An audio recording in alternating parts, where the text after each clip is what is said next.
کہ جب ماہ سیام آتا ہے فتحت ابواب الجنہ، تو جنت کے 8 دروازے کھول دیے جاتے ہیں۔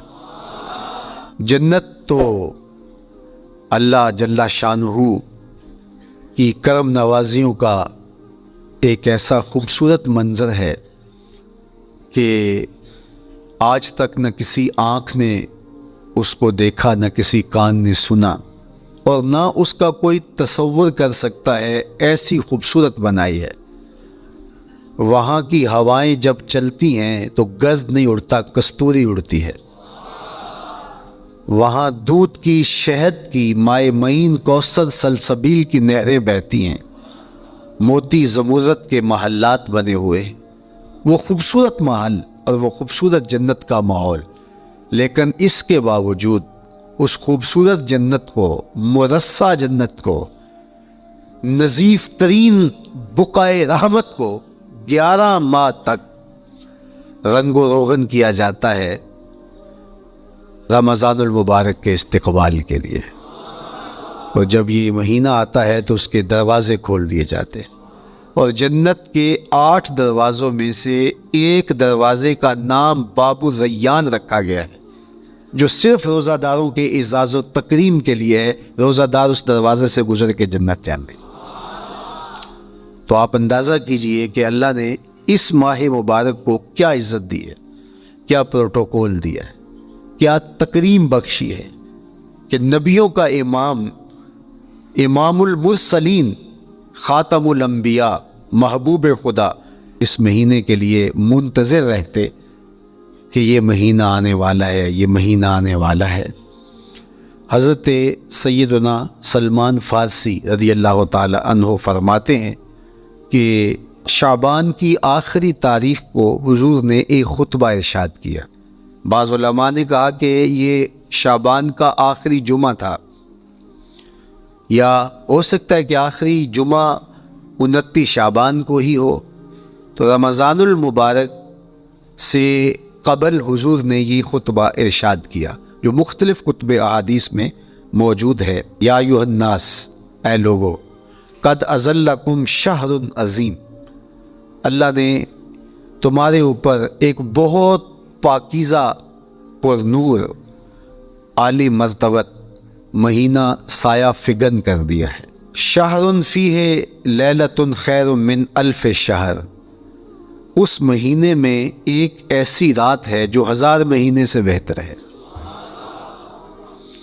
جعل اللہ صیامہ فریدہ و قیام لیلۃ تطوع، اس مہینے کے دن کے روزے فرض قرار دیے گئے اور راتوں کا قیام نفل بنایا گیا۔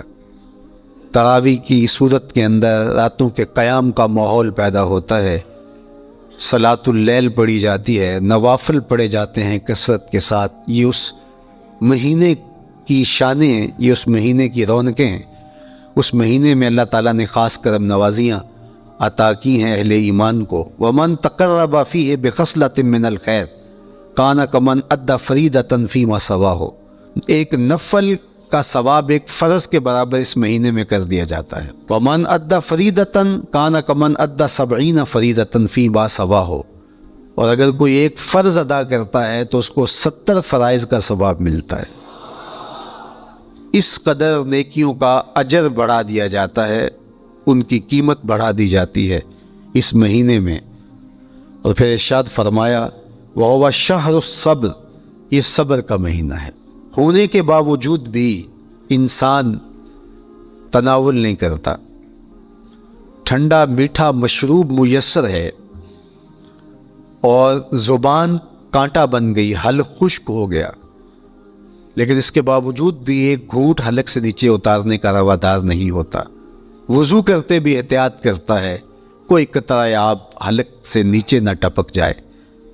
تو یہ صبر سے کھاتا ہے، جب ہو بھی تو انسان اس سے گریز کرے، تو جب ہوگا نہیں تو پھر انسان صبر کا عادی بن جاتا ہے، تو یہ صبر کی عادت ڈالتا ہے، یہ شہر الصبر ہے۔